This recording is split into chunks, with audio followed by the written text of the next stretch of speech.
नमस्कार विद्यार्थी मित्रांनो, आज आपण बॉयंट फोर्स याबद्दलची माहिती घेणार आहोत. Take a plastic bottle and fix the lid tightly. Now place it in water and see. एक प्लास्टिक बॉटल घ्या, तिचं जे झाकण आहे ते व्यवस्थित लावा आणि तिला पाण्यामध्ये टाका. म्हटलं it will float on water. ती बॉटल जी आहे ती फ्लोट होताना दिसते. इथं जर तुम्ही बघितलात तर या ठिकाणी ही बॉटल इथं फ्लोट होताना दिसते का? तर अशा पद्धतीनं it will float on water. Try and push it into water. Even when pushed it continues to float. कितीही तिला मध्ये आपण पुश करण्याचा प्रयत्न केला तर ती वर येऊन फ्लोट होताना दिसेल. This experiment can be done with a plastic hollow ball. Plastic hollow बॉलनं सुद्धा एक्सपेरिमेंट आपण करू शकतो. त्याच्यानंतर now fill the bottle with water to fullest capacity and close the lid and release it in water. The bottle will float inside the water. Why does this happen? आणि नंतर काय करा, एक दुसरी बॉटल घ्या आणि ती दुसरी बॉटल घेतल्यानंतर त्या बॉटलला फुल ऑफ वॉटर तिच्यामध्ये भरा. म्हणजे पूर्णपणे ती पाण्याने भरून घ्या ही दुसरी बॉटल. आणि या ठिकाणी आपण तिला काय केलेलं आहे, पाणी पूर्ण भरून तिला पाण्यात टाकलेलं आहे आणि बुडवण्याचा प्रयत्न केलेला आहे. ती बॉटल सुद्धा पूर्णपणे पाण्यात बुडणार नाही, तर ती पाण्यामध्ये फ्लोट करत राहील. The empty plastic bottle floats on the surface of water. On the contrary, the bottle full of water float inside water but does not go to the bottom. Empty तर फ्लोट व्हायला लागलीच होती, परंतु या उलट आपण जेव्हा पूर्ण पाणी भरलं ती सुद्धा बॉटमला न जाता पाण्यामध्ये फ्लोट होत आहे. The weight of the empty bottle is negligible as compared with the weight of the water inside.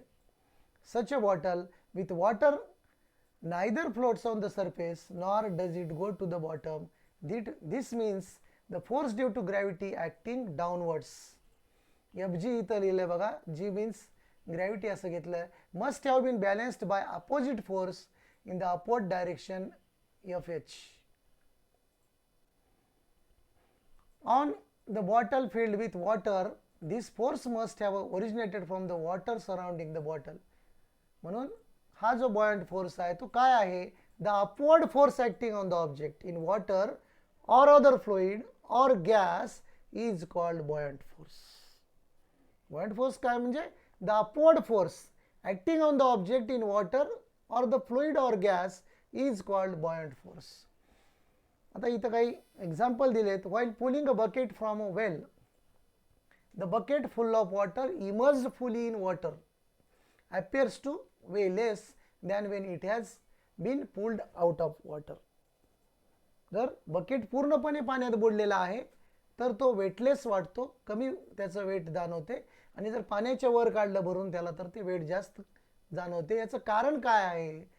तर density of water is greater than air. तिथं डेन्सिटी ही जास्त आहे, त्याच्यामुळं काय होते, पाण्यात बुडालेलं बकेट हे आपल्याला वेटलेस जाणवते. Take a piece of thin aluminium sheet and dip it in a water in a bucket. Thin aluminium शीटचं एक हे घ्या, ॲल्युमिनियम शीट घ्या आणि तिला पाण्यामध्ये टाका. What do you observe? काय होईल? ॲल्युमिनियम शीट त्याच्यामध्ये बॉटमला जाऊन बसेल, बुडेल. Now step the same piece of aluminium into a small boat and place it on the surface of water. It floats, isn't it? आणि काय करा नंतर मग त्या ॲल्युमिनियम शीटला शिपचा आकार द्या आणि परत त्या पाण्यावर सोडा, ती फ्लोट होणार. असं का झालं? Because of the shape of that aluminum sheet, it floats on that water. तिथं पाणी जे आहे ती जास्त सारते बाजूला आणि त्यामुळे ती त्यावर फ्लोट होते. त्याच्यानंतर अजून एक एक्झाम्पल सांगितलेलं आहे. Iron nail sinks in water but why does the massive steel ship float on it? त्याचंही कारण हेच आहे की आयर्न नेलचं जे आहे ते काय होते, ते पाण्यामध्ये बुडेल, परंतु ज्याला आपण स्टील शेप असा आकार दिल्यानंतर ते त्यावर तरंगते. When an object is dipped in a liquid, a buoyant force acts on it and hence it appears that weight of the object is reduced. आणि बॉयंट फोर्स त्याच्यावर ॲक्ट होतो आणि त्यामुळं त्याचं वेट रिड्यूस होते. It becomes easier to swim in sea water than in fresh water. हा प्रश्न तुम्हाला परीक्षेमध्ये सुद्धा येऊ शकतो गिव्ह रिझनमध्ये. It becomes easier to swim in sea water than in fresh water. Why? This is because the density of sea water is higher than the density of fresh water. कारण density of sea water he higher आहे fresh वॉटरपेक्षा, because त्याच्यामध्ये सॉल्टचं प्रमाण आहे. Due to salt dissolved in sea water. In this book, you have seen that lemon sinks in a glass filled with water, but it floats when we stir in the 2 spoons of salt in the water. आपण याच पुस्तकामध्ये असं बघितलेलं आहे की lemon जो आहे जर आपण नुसत्या पाण्यामध्ये टाकला तर तो काय होतो, बुडतो, सिंक होतो. परंतु जर त्याच्यामध्ये आपण 2 स्पून एवढं साल्ट टाकलं तर ते परत तरंगायला लागतं, because the density of water काय सॉल्ट टाकल्यामुळं त्या डेन्सिटी त्याची वाढते आणि त्यामुळं ते फ्लोट होते. What is understood from these examples. आता हे जे एक्झाम्पल्स बघितले याच्यावरून काय लक्षात येते आपल्याला, buoyant force depends on 2 factors. Buoyant force म्हणजे काय म्हटलं आपण, the upward force acting on the object, आणि it depends on the 2 factors. Which are these 2 factors? Volume of the object and density of liquid. The buoyant force is more if the volume of the dipping object is more. Dipping object चा volume जर जास्त असेल तर ते काय होईल, buoyant force तिथं जास्त हे होईल. आणि density of liquid, more the density of liquid more is the force of buoyancy. कारण डेन्सिटी ही directly proportional to buoyant force आहे. त्यामुळे डेन्सिटी मोर असेल तर buoyant फोर्स जास्त असेल किंवा buoyancy जास्त असेल असं म्हटलेलं आहे.